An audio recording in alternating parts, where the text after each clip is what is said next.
Welcome back to Pokemon episode summaries. Today, I'm doing episode 367, Lessons in Lily Cove. The episode begins right where the last one left off, with everyone freaking out as May was about to get burned along with the entire stage by Combusken's fire spin. But at the last second,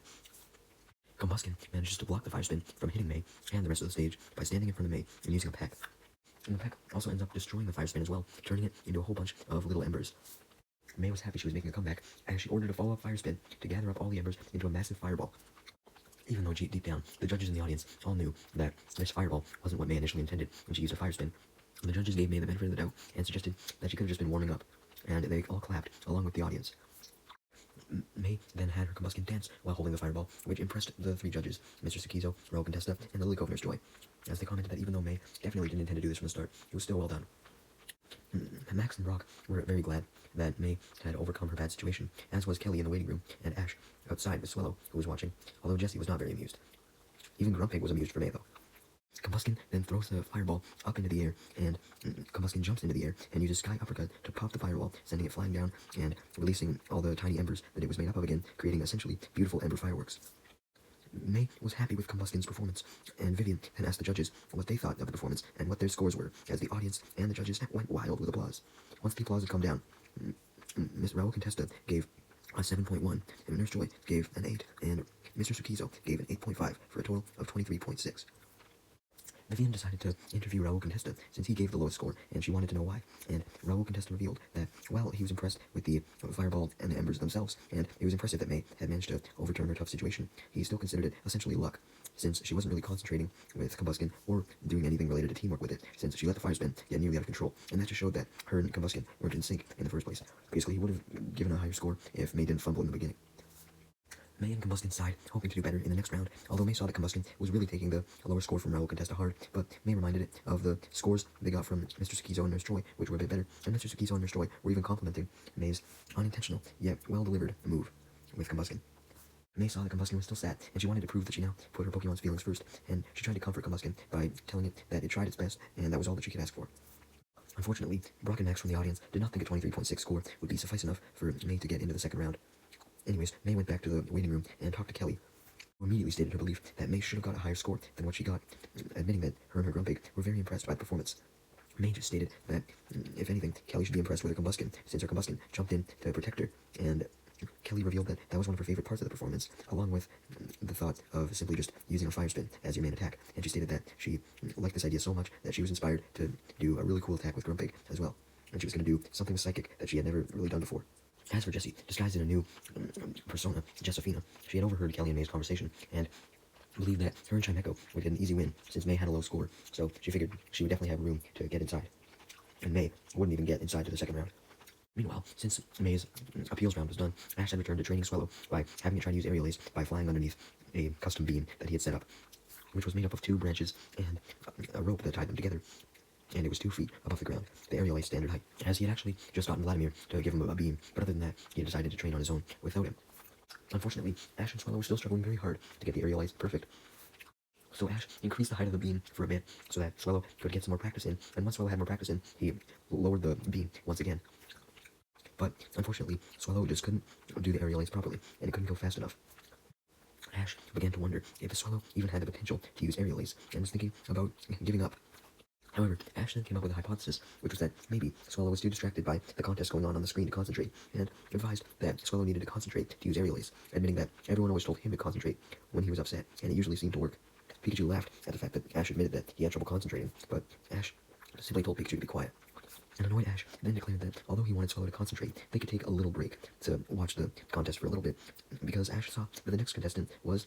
Kelly and her Grumpig, and Vivian was announcing it, so he was obviously about to start. So yeah, Ash wanted to watch this, and he did watch, along with the audience, including Brock and Max, inside, and May, who was now in the waiting room,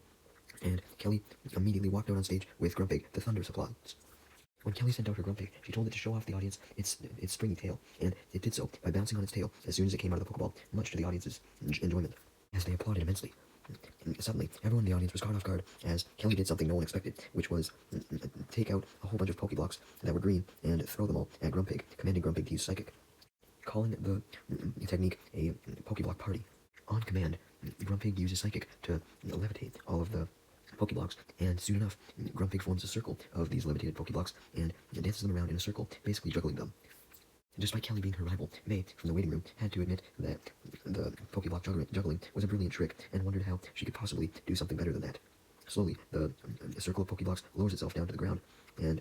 from an even lower height, Grumpig impresses everyone more as it juggles from this low height, a height that no one usually juggled from. Jessie, in the waiting room, tried to convince some other coordinators with Raichu, Wingull, Sableye, Loudred, and Volbeat that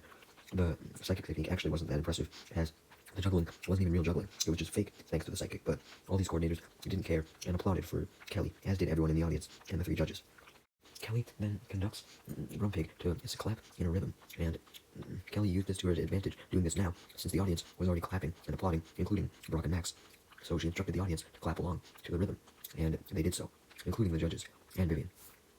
Outside, Ash was amazed by the synchronization Grumpig and the audience were showing, although Jessie, in the waiting room, was pissed off, suggesting that Grumpig must have just been hypnotizing the audience to clap along, although none of the other coordinators believe this, obviously. Grumpig then ends off the performance by using a bounce, as it uses its psychic to lift the circle of Pokeblocks back into the air, and Grumpig bounced up to the circle of Pokeblocks and used psychic to bring them all together and into its mouth, and it ate the Pokeblocks. The audience goes wild, applauding immensely, including May from the waiting room, as Vivian officially declares the act over, and the 3 judges gave Kelly a 9.2, 9.5, and a 9, totaling 27.7. Kelly and Grumpig were more than happy with this score, as from the audience, Brock stated that skill and training were as important as making a good show in a contest, and it seemed as Kelly had all 3 of those things, while Max hoped May would understand those 3 fundamentals in her next round, if she wanted a chance to win, if she even moved on, for that matter. Speaking of May, she was immensely impressed by the performance, and really hoped that she would get to the second round, so that she could potentially battle against Kelly, and when Kelly came back into the waiting room, she congratulated Kelly and Grumpig on their creativity. Although admittedly, she was a little scared, knowing how skilled Kelly and Grumpig were, and also knowing that 27.7 would be a hard score to beat. Meanwhile, back outside, Ash and Swallow were still practicing aerials, while waiting for the next performance. Miraculously, while Swallow was flying extremely fast, it managed to make a dive and go extremely low, successfully limboing under the beam. Ash clapped and cheered for it, immensely happy that Swallow had succeeded, but Swallow got so excited upon being successful, and it looked back towards Ash to see Ash's congratulations, to the point where it lost control and ended up missing the target instead of hitting it, and flew right into a tree, knocking itself down to the ground. Swallow was a bit discouraged by this, but Ash wasn't, as he told Swallow he was still proud of it for getting the first part right, which was going under the stick, and simply just said that they would have to repeat doing that part right so that they could get the next part right, which was to simply destroy the target, and Swallow was definitely determined to keep on trying, as it gave Ash a nod of assurance. Meanwhile, back in the contest hall, it was now time for the next appeal round, which was Jessie and James Trimeco, and Vivian instantly introduced Jessie as Jessifina, her new codename. And as soon as James and Meowth heard this codename, they commented that Jessie must have been running out of ideas. As for Ash, he wasn't even watching the goddamn battle, he just continued to train with Swallow, not even knowing that Jessifina was actually Jessie, otherwise he may have watched. Anyways, James, Meowth, and Lobvet in the audience were praying that Jessie wouldn't screw anything up with Trimeco, as Jessie officially sent it out, and had it start off with a heal bell, which chimed around the entire room, soothing the entire audience, relieving them from stress, and putting them in a heaven-like trance, including James, meaning he wasn't stressing about what would happen to Trimeco anymore. Although Kelly and May weren't affected by the heal bell, since they were not in the audience, but Kelly was for sure impressed with Jessifina and her coordinating skills, informing May that apparently she heard that Trimeco's soothing voice could only work if it liked its trainer a lot, and this impressed May as well, realizing that Jessifina must have had a great bond with Trimeco, though I would suspect that even if the thing about Trimeco having to have a great bond with its trainer to have a fully effective chiming voice, it probably liked James, and that's why it had such a good voice, not Jessie. But, of course, Kelly and May didn't know that Jessifina was Jessie, so they thought that the Trimeco really was hers. Although, Kelly then pointed out that Jessifina might have been doing something technically illegal in terms of contest rules, as the heal bell was soothing the audience, and that could potentially make them biased, because even though they were still paying attention to the contest round, they were kind of in their own world and not able to think straight, because they were being soothed by Trimeco's chime. Vivian, since she was standing on the stage right beside Jessie, and Jessie wasn't affected by the heal bell, Vivian wasn't affected either, so she was able to give an accurate commentary of what was going on, explaining to the audience how heal bell worked, and admitted that she found it amazing how awesome Trimeco was doing, despite it being a relatively weak Pokemon. This weakness comment set Jessie off, along with Vivian's constant yapping about how heal bell worked, because she thought that was boring. So she tried to make both her performance and Trimeco's heal bell more interesting, as she started to argue with Vivian, making James and Meowth a little nervous, as Jessie stated that she would show Vivian that Trimeco was not weak whatsoever, and she grabbed Trimeco by the tail, having a plan, and once she pulled it by the tail, this caused Trimeco to let out the ear-splitting sounds of its Astonish instead. Jessie laughed, stating that this was way more dynamic and way less boring, although Astonish was very painful for both Pokemon and humans to listen to, that's why it was an attack. This piercing scream of astonish traumatized the entire goddamn crowd as they all covered their ears, including Brock and Max, and James and Meowth, and the 3 judges, as James desperately yelled for Jessie to stop Chimecho, but Jessie couldn't hear James because the astonish was so loud, but even if she could, she would have denied James in a heartbeat, since this was definitely not boring. Hell, even fucking Ash and his Swallow were interrupted from their training, since they were experiencing the effects of the astonish, and he was all the way outside, so all the other coordinators in the waiting room had to be feeling it as well. Eventually, the astonish came to an end, and everyone in the audience, and even Vivian, were expecting Josephina to get a very low score, since, everyone was left in pain and all that after the astonish, but much to everyone's surprise, Jessie actually got a 10 from all 3 judges for a 30 in total. The top score, the perfect score. Vivian had to interview Mr. Contesta as to why Jessie was given this score, so she did, and Contesta explained that the 3 judges were very much impressed with how radiant Chimecho was, no matter how much Chimecho killed their ears, and also stated that they loved to be caught off by surprise, which they definitely were when Chimecho changed from soothing to making everyone in pain, and stated that such imaginative combo moves, such as having a soothing move immediately before a painful move, was what made coordinators great, and this unexpectedness, combined with a nice move combination, was proof that a coordinator knew what the fuck they were doing, so a perfect score was deserved, apparently. As Jessie celebrated her perfect score with Chimecho, Meowth and Wobbuffet admitted that Josephina and Chimecho were a perfect pair, and that they were very impressed with the performance overall, since, apparently, even though their ears were harmed as well, they did appreciate the unexpectedness. As for James, he was yelling angrily, saying that Wobbuffet and Meowth shouldn't find Jessie's performance great at all, since Chimecho was supposed to be his Pokemon, so Jessie and Chimecho could not be the perfect pair. That was him and Chimecho. A little while later, all of the appeals rounds came and went, so it was time for Vivian to officially announce, as she directed the audience's attention to the screen, as well as everyone in the waiting room, the top 8 contenders that would be moving on to the battle rounds of the contest. And among the 8 people who passed were, of course, Jesselina, but May and Kelly also passed as well, along with a trainer with spiky brown hair, who was a dude, a girl with green hair and glasses, a dude with darker green hair and glasses, a dude with a purple shirt, and a girl with red hair.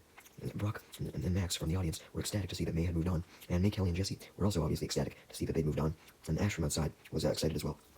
As May admitted that she didn't expect to actually make it into the top 8, Vivian then announced that it was time to shuffle up the 8 contestants to see who would be facing each other, and she turned everyone's attention to the screen once again, as all the contestants' profiles were shuffled up, and it was revealed that there was no real significant matchups. May was going against a random trainer, Jessie was going against a random trainer, and Kelly was going against a random trainer, and the 4th battle was just 2 random trainers. With the matchups revealed, Vivian wished the 8 quarterfinalists good luck, and May and Kelly admitted that they were both hoping to face each other, but they just declared that they would both do their absolute best in the quarterfinals so that they could face each other in the next round, or in the finals. As for Jessie, she was just bragging to the other contenders about how she was going to win. Meanwhile, back outside, since there was an intermission before the quarterfinals, Ash got back to training with his Swallow, and at this point, it had mastered the limbo of flying underneath the beam. It could do that no trouble, but it was still having trouble actually hitting the target, as it wouldn't move up in time to hit it. It would remain at the same height that it was when it went underneath the beam. Just then, Vladimir actually showed up, apparently having been watching Ash and Swallow for a bit, and congratulates them on at least having the limbo underneath the beam down. Ash was a little creeped out that Vladimir had been spying on him, although Ash did appreciate Vladimir giving him advice to work on timing, clarifying that with a signal, he could yell out to Swallow at the right time so that Swallow could redirect its position to attack the target. Ash understood what Vladimir meant and thanked him and promised to try his best to do what Vladimir had said. Meanwhile, back inside, it was now time for the quarterfinals to begin. First up was the battle between 2 random trainers, one of them having a Volbeat and the other one having a Sableye. Sableye couldn't really do any cool moves before Volbeat just kept spamming Tail Glow, giving the trainer with the Volbeat the win. Next, it was time for Kelly's match, as it was Grumpig versus a Raichu, and Kelly easily won by throwing Raichu around with a Psychic. Next was Jessie and her Chimecho, or rather James's Chimecho, versus a trainer in their Loudred, with Chimecho managing to choke out a Loudred, much to everyone's shock due to how gruesome that was, since Chimecho was able to wrap its tail around. And last was May and her Combuskin versus a trainer and their Wingull, and Combuskin easily took Wingull out with a Sky Uppercut. With the quarterfinals done, Vivian then announced the semi-final matchups between the 4 remaining contenders. It was Kelly versus the trainer with a Volbeat, and May versus Jessie. And May versus Jessie was the first matchup. So, May sent out her Combuskin, and Jessie sent out James' Chimecho, and Vivian officially declared that it was time for the battle to begin as the timer started to tick down. From the usual 5 minutes, and Combuskin started off with a quick attack, which knocked Chimecho back, which terrified James, as he so feared for his Chimecho, especially under Jessie's control. Due to how far Chimecho was knocked back, Jessie ended up losing 10% of her points, making Jessie extremely angry as she declared she would get payback, having Chimecho use a wrap to wrap its tail around Combuskin's thin neck, making May panic as Jessie laughs, and Kelly, who was rooting for May in the waiting room, got a bit worried, fearing that Jessie may beat May. Brock and Max were on the edge of their seats as well, although May suddenly got an idea to counter Chimecho, which was to have Combuskin peck at it, which startled Chimecho enough to make Chimecho get off of Combuskin. therefore setting Combuskin free while James covers his eyes in fear of the fact that his Chimecho had taken damage. Although part of him did want to watch, just to make sure that Chimecho was at least still fucking alive. Unfortunately for James, when he did look, he started to bawl his eyes out, seeing how Combuskin was now engulfing Chimecho in a huge fire spin. James cried so much that his cries could be heard all throughout the goddamn audience. As for Kelly and her Grumpig, they were ecstatic at the fact that May was doing well. Although Jessie was basically as frustrated as James, seeing that she had lost another 10% of her points, and she was losing even more points as time went on. She tried to think of something to do, but couldn't think of anything until she suddenly remembered some advice that James had gave her before, which was that it was very rare for Chimecho to learn Double Edge, and even if it could, she should never, ever, even when she was participating in a contest, try and make Chimecho use Double Edge. Although Jessie decided to ignore James's warning though, knowing how powerful Double Edge was if she could get Chimecho to use it, and she figured that it would be a great way to end the contest in a very dramatic way if she won with a Double Edge. So she had Chimecho use Double Edge. As James and Meowth watched this from the stands, they both sigh in annoyance, not just because Jessie had disobeyed James's orders to not try and make Chimecho use Double Edge, but also because on the off chance that Chimecho could use Double Edge, it would cause massive recoil damage, and since Jessie didn't have much points left, if Chimecho took a whole bunch more damage, she would lose even more points and lose the contest. But James and Meowth couldn't do anything, as Jessie simply ordered the Double Edge, and it didn't even do any goddamn damage, as Combuskin ducked to dodge the attack. Which relieved James, Meowth, and Wobbuffet at first, since they believed that Chimecho wouldn't take any recoil damage since the attack missed, but even though it didn't, Combuskin then attacked Chimecho with a Sky Uppercut, sending Chimecho flying into Jessie, and much to James, Meowth, and Wobbuffet's shock. And this causes them both to fall over and faint, meaning that Vivian officially declared May as the winner of the round, as well as her Combuskin. And the audience and the judges all cheered for May. Meanwhile, during yet another intermission between the next battle, Ash and Swallow continued to train to master Aerial Ace outside the contest hall with the help of Vladimir, but Swallow kept missing the target, and him and Ash were struggling to master the move, although Vladimir encouraged Ash not to give up, assuring him that he and his Pidgeotto had the same amount of struggling to master Aerial Ace, and Vladimir just suggested that Ash had to give the signal that he had advised to give at the right time. Ash promised to do this, but before he could say anything, Swallow tried again to hit the target, all on its own, without Ash's help, and it flew down toward the beam, looking very determined, and as it concentrated like a plane on a runway, it slowly lifted itself up from the ground. After almost touching the ground, right below the beam, Swallow then flew right into the target after flying up, shattering it, after disappearing for a few seconds, indicating that Swallow had actually learned Aerial Ace properly. It was able to not hit the ground, but also perform Aerial Ace at the correct height. Yay! Ash congratulated Swallow on slamming into the target super fucking hard and creating a large noise, and also congratulated Swallow on just, mastering the attack finally, both its accuracy and timing. Vladimir congratulated Swallow as well for mastering Aerial Ace, although he did reveal that although it had appeared to master Aerial Ace,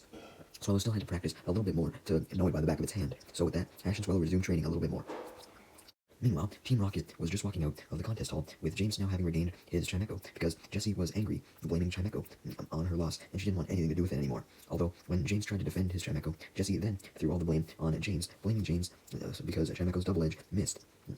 And he never warned her about that, although James retorted that he did warn Jessie to just not use Double Edge, period, and this just made Jessie even more angry. Anyways, as Ash was training with Swallow, Pikachu suddenly got Ash's attention as he pointed up to the screen, and Ash and Pikachu both saw that the final match had been announced and was about to start, May versus Kelly, indicating that Kelly had easily beat the Volbeat trainer with her Grumpig. Of course, Ash was thrilled to see May battling in the finals, and decided to go watch this battle in person in the stands, although he decided to let Swallow try Aerial Ace one more time to see if it could master it, and to see if it had improved at all. Though Vivian then announced that the round was starting very soon, so Ash kiboshed this plan, running into the contest hall with Pikachu, although Swallow still stayed out to do this one last Aerial Ace trial, but unfortunately, Swallow missed the target again, insinuating that it definitely hadn't mastered Aerial Ace yet. Although, this worked out kind of well, since when Swallow missed the target, it saw Team Rocket nearby, and felt the need to blast them off, and it did so, including Wobbuffet. Swallow was relieved Ash didn't see this, as he had veered even more off course from the target, and he was worried Ash might have thought that Swallow just got even worse with Aerial Ace, and all the training was for nothing, when in reality, most of his failure was due to stopping Team Rocket. Anyways, right as Vivian announced that it was time for the final round to begin, and May and Kelly both walked out on stage and sent out Combuskin and Grumpig, Ash had walked into the stands, deciding to join Brock and Max since he was done his training with Swallow, and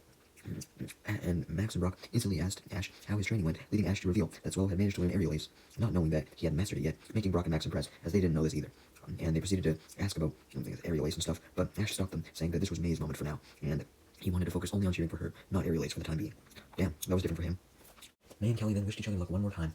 although stated that they were confident that they themselves would win, and the battle then began as Grumpig started things off with an Iron Tail, bouncing towards the Iron Tail to make it close range, although Combuskin simply stopped the Iron Tail by catching it in its claws. And this not only hurt Grumpig because of Combuskin's strong grip, but also costed Kelly 10% of her points. Combuskin then goes in for a fire spin, but much to the audience's amazement, as they cheer, Grumpig easily countered the fire spin with a psychic, managing to take control of the fire spin with the psychic, transforming it into the figure of a fire dragon, almost resembling a Charizard. And this fire dragon was then thrown with the psychic straight at Combuskin. Although right as this fire dragon made contact, Combuskin simply destroyed it with a sky uppercut. May couldn't celebrate this for long though, as Grumpig then used Psychic again to lift Combuskin into the air, lifting Combuskin useless, as now Combuskin was now under the full control of Grumpig. Grumpig then decides to troll a little bit, as it makes Combuskin tap dance in midair, and this really humiliates May and Combuskin, causing May to lose 30% of her points. And with May now unable to do anything with Combuskin, the time simply ticks down, meaning that there was now only a minute and a half left, and Combuskin was still trapped, unable to do anything. May tried her best to think of a way to get Combuskin out of the Psychic so it could regain control of itself, and although she had trouble coming up with something, she soon got an idea. But by the time she did, Grumpig had already went in for a bounce attack, bouncing towards Combuskin, trying to pull Combuskin towards it at the same time so that the bounce could be really close range. However, right as Grumpig's bounce was about to make contact on the unmovable Combuskin, May had Combuskin use a fire spin directly on the ceiling, knowing that Combuskin would be able to use fire spin, since even though it couldn't move its body, it could still shoot shit out of its mouth. So she basically went for a special attack angle as opposed to a physical attack. Anyways, as Vivian was left in shock at May's awesome strategy, and Kelly was worried, the fire spin rained down from the ceiling all over the stage and on Grumpig, severely damaging it and causing Grumpig to lose its concentration so it can no longer use bounce. And also, Grumpig started to lose control of its psychic because of this, costing Kelly another 20% of her points. Brock then explained to Ash and Max, who didn't understand why the fire spin worked, special attacks could still work, just not physical ones, and stated his belief that May had technically already won this battle, since now Kelly couldn't deflect any attacks with Psychic, like Kelly was planning to, and Brock also surmised that May had probably figured this out. Not only was Grumpig trying to hold Combuskin up with Psychic, but he was trying to prevent it from using any attacks as well. But with Combuskin firing at the ceiling, the fire spin fires were hitting Grumpig indirectly, so Grumpig couldn't try and actually stop Combuskin, since it could only really stop Combuskin from actually moving, not firing shit out of its mouth. Ash and Max were glad that May now had the battle under control, and this was proved, as since Grumpig had lost his concentration, it began to drop Combuskin to the ground. But not only that, it started to fall to the ground as well, as what Kelly didn't realize at first was that when Grumpig used so much of its psychic energy to lift up Combuskin, it ended up lifting up itself as well. Knowing how injured Grumpig could get if it fell down, Kelly told Combuskin to try and use Psychic again, to not only hold itself back up, but also trap Combuskin again. But May wasn't going to let Kelly use another goddamn Psychic attack, as very quickly, while Combuskin and Grumpig were falling, she had Combuskin grab Grumpig before it could launch the Psychic, and use its fire spin as a rocket of some sort, to kind of create more momentum, which actually ended up slowing down Combuskin and Grumpig in midair. What I mean by this is that basically Combuskin was using fire spin on the ground, and this slowed Combuskin and Grumpig's fall, and by the time they did fall, barely taking any damage, the time had run out. Combuskin then unleashed its grip of Grumpig, as it was revealed that May currently had the most points left, and since time was out, that meant that Vivian officially declared May the winner of the match, as well as the Lily Cove contest, meaning that May had just won her third ribbon, the blue Lily Cove ribbon. As May's name officially came up on the screen, along with Combuskin and a picture of May cheered for Combuskin, as in the audience, Ash, Brock, and Max talked about how Combuskin could have used its fire spin to simply just take out Grumpig, but May decided to respect her rival and not make her suffer a super humiliating defeat if she didn't have to, and instead saved Grumpig, since she probably knew that the time would run out soon. Raul Contesta, Mr. Sukizo, and Nurse Joy all saw what Ash and Max and Brock had saw as well, which was that May had decided to help out her opponent in his time of need, instead of taking it out if she didn't have to, and stated that they really respected May for this, and saw that she was a noble coordinator and deserved the ribbon she was about to get, since she had realized that helping a Pokemon in need was more important than winning the contest. As the judges all got up from their seats, and together with Vivian, presented May with the blue bubble-patterned Lily Cove contest ribbon, much to her delight, as Ash and the gang and Kelly came down to her in the stadium and congratulated her, and the rest of the audience yelled congratulations to her as well.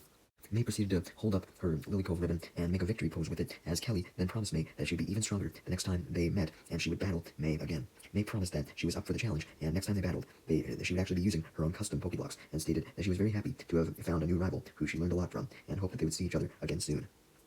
The episode then ends with Ash and the gang leaving the contest hall and deciding that since there wasn't much more to do in Lily Cove City, it was time for them to go to Ash's 7th gym battle in Mosdeep City immediately. First, though, they had to get on the ferry.